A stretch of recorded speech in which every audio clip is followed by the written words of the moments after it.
हम कई बार ऐसे शब्दों का प्रयोग करते हैं जो कि सुनने में समझने में लगभग एक जैसे ही होते हैं, परंतु इनमें एक छोटा सा अंतर होता है और इसी अंतर के कारण इनके प्रयोग में भिन्नता आ जाती है। हम ऐसे ही दो शब्दों की बात कर रहे हैं, विख्यात और प्रख्यात। विख्यात और प्रख्यात ये दोनों शब्दों का अर्थ जो है हम जानते हैं, यानी कि प्रसिद्ध होना इन दोनों का अर्थ है ना। लेकिन इनमें एक छोटा सा अंतर है। दो शब्द हैं यानी कि कुछ तो अंतर होगा ही, तो इसी के बारे में इस वीडियो में हम चर्चा करेंगे। नमस्कार, मैं आरती शर्मा आप सभी हिंदी प्रेमियों का अपनी YouTube चैनल हिंदी भाषा हमारा गौरव में स्वागत करती हूँ। तो विख्यात और प्रख्यात ये दो शब्द पहले हम जानते हैं कि इनके मूल में कौन सा शब्द है। तो इनके मूल में शब्द संस्कृत का तत्सम शब्द है ख्यात, जिसका अर्थ होता है प्रसिद्ध होना या फिर मशहूर होना। अब हम जानते हैं कि ख्यात में प्र और वी उपसर्ग लगाने से क्या अंतर आया है। तो ख्यात में प्र उपसर्ग लगाने से शब्द बना अधिक प्रसिद्ध और वी उपसर्ग लगाने से शब्द बना विशेष प्रसिद्ध। अब अधिक प्रसिद्ध और विशेष प्रसिद्ध इन दोनों का क्या अर्थ है, यानी कि इन दोनों में क्या अंतर है। तो यहाँ पर प्रख्यात शब्द का जब हम प्रयोग करेंगे तो हम ऐसे व्यक्तियों के लिए, ऐसी घटनाओं के लिए, ऐसे स्थानों के लिए प्रयोग करेंगे जो कि वर्तमान में हुई हो या फिर वर्तमान में मौजूद हो।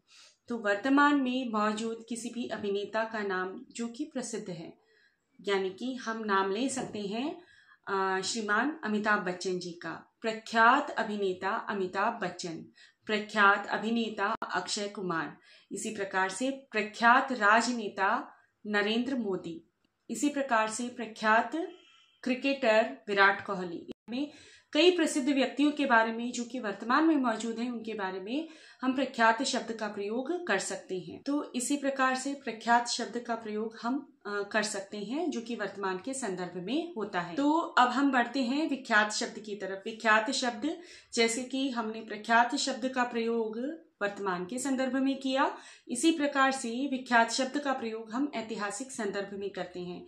ऐतिहासिक किसी व्यक्ति के बारे में, ऐतिहासिक कोई घटना के बारे में जब हम बात करते हैं तो विख्यात शब्द का प्रयोग करते हैं। जैसे कि महात्मा गांधी एक विख्यात राजनेता थे, और इसी प्रकार से कोई घटना, जैसे कि 1893 में जब स्वामी विवेकानंद ने शिकागो में अपना भाषण दिया था, तब उन्हें विश्वविख्यात बना दिया था। इसी प्रकार से सीवी रमन के बारे में अगर हम बात करें तो हम इस प्रकार से कह सकते हैं कि उनके रमन प्रभाव ने उन्हें विश्वविख्यात बना दिया था। और इसी प्रकार से हम कह सकते हैं कि किसी भी व्यक्ति के कर्म को अगर हम बताते हैं, जो कि हो सकता है वह ऐतिहासिक भी हो सकता है वह वर्तमान में भी हो, लेकिन अगर उसके कर्म को अगर हम बताएं तो विख्यात शब्द से हम बता सकते हैं। ऐसे व्यक्ति हमेशा मीडिया से थोड़ा दूर ही रहते हैं, और हो सकता है कि वे मीडिया में नहीं छाए हो, लोकप्रिय नहीं हो, लेकिन उनका कर्म बोलता है, और ऐसे कर्मशील व्यक्तियों के लिए विख्यात शब्द का प्रयोग किया जाता है। और इसी प्रकार से विख्यात शब्द जो है वह व्यापक स्तर पर होता है। इसको विख्यात और प्रख्यात शब्द को इन दो उदाहरणों से हम आराम से, आसानी से समझ सकते हैं। जैसे भारत एक विख्यात देश है और भारत अपनी विविधताओं के लिए प्रख्यात है।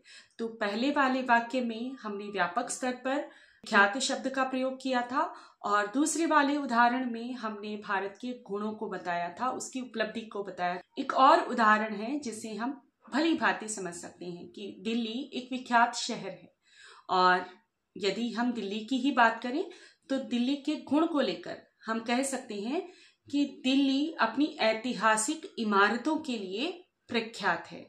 तो प्रख्यात और विख्यात शब्द का प्रयोग व्यापक स्तर पर, प्रख्यात शब्द का प्रयोग गुणों को, उपलब्धियों को लेकर, और दूसरा विख्यात शब्द का प्रयोग ऐतिहासिक संदर्भ में तथा प्रख्यात शब्द का प्रयोग वर्तमान के संदर्भ में किया जाता है।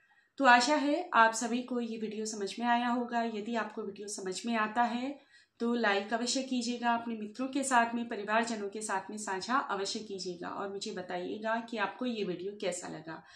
और हाँ, यदि आप घूमते घामते पहली बार मेरे इस चैनल पर आए हैं तो चैनल को सब्सक्राइब अवश्य कीजिएगा। ये एकदम फ्री में है। तो मिलते हैं अगले वीडियो में, तब तक के लिए धन्यवाद।